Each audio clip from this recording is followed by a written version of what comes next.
திடீரென வீடியோவில் தோன்றிய பலுசிஸ்தான் விடுதலை முன்னணி தளபதி இந்தியாவின் ஆதரவை கேட்டு பேசியுள்ளார்.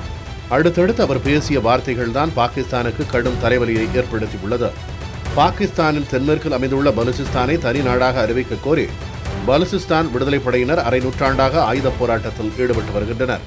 இவர்களது கோரிக்கைகளை பாகிஸ்தான் அரசு காது கொடுத்து கேட்கவில்லை என்பதால் பாகிஸ்தானுக்கு எதிராக பல்வேறு போராட்டங்களையும் தாக்குதல்களையும் பலூச் விடுதலை படையினர் அரங்கேற்றி வருகின்றனர். இதில் குறிப்பாக இந்தியா பாகிஸ்தானுக்கு இடையே நடந்த போரை தங்களுக்கு சாதகமாக பயன்படுத்திக் கொண்ட பலுசிஸ்தான் விடுதலை படையினர் பாகிஸ்தான் ராணுவம் மீது தாக்குதல் நடத்தினர்.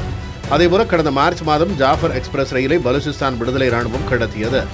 இந்த ரயிலில் பாகிஸ்தான் ராணுவ வீரர்கள் உள்ளிட்ட 400 பேரை பணைய கைதிகளாக பிடித்து வைத்து பாகிஸ்தானுக்கு அதிர்ச்சியை கொடுத்தது பலூச் விடுதலை ராணுவம்.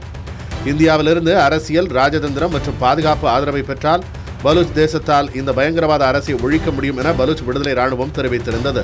இந்த அறிவிப்பு இந்தியாவின் ஆதரவை நாடுவதாகவே பார்க்கப்பட்டது.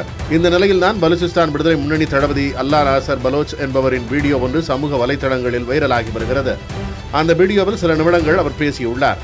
பாகிஸ்தான் அரசை விமர்சித்த அவர் பலுசிஸ்தான் போராட்டத்துக்கு இந்தியா ஆதரவளிக்க வேண்டும் என கேட்டுக் கொண்டுள்ளார். அது மட்டுமின்றி கடந்த 1971ஆம் ஆண்டு போரின் போது வங்காளதேசத்தில் பாகிஸ்தான் ராணுவம் ஒப்படைத்த துப்பாக்கிகளை மட்டும் இந்தியா எங்களிடம் தர வேண்டும் என அவர் பேசியுள்ளார். பலுசிஸ்தான் இன மக்களை வன்முறை மற்றும் குறைகள் மூலம் பாகிஸ்தான் அடக்கி வருவதாக அவர் குற்றம் சாட்டியுள்ளார். அல்லா நாசர் பலோச் பல ஆண்டுகளாக பாகிஸ்தான் அரசுக்கு எதிராக ஆயுதமேந்தி போராட்டத்தில் ஈடுபட்டு வந்தவர் என்பது குறிப்பிடத்தக்கது. இவர் கடந்த 2024ஆம் ஆண்டு இந்தியாவில் மரணமடைந்ததாக கூறப்பட்டது. இவரது இறப்பு செய்தியை பலுசிஸ்தான் அமைப்புகள் மறுத்து வருகின்றன. அல்லா நாசர் தற்போது ஈரானில் மறைந்திருப்பதாக கூறப்படுகிறது. திடீரென வீடியோவில் தோன்றிய அல்லா நாசர் இந்தியாவின் ஆதரவை கேட்டு பேசியுள்ள சம்பவம் தான் பாகிஸ்தானுக்கு மேலும் தலைவலியை உண்டாக்கியுள்ளது.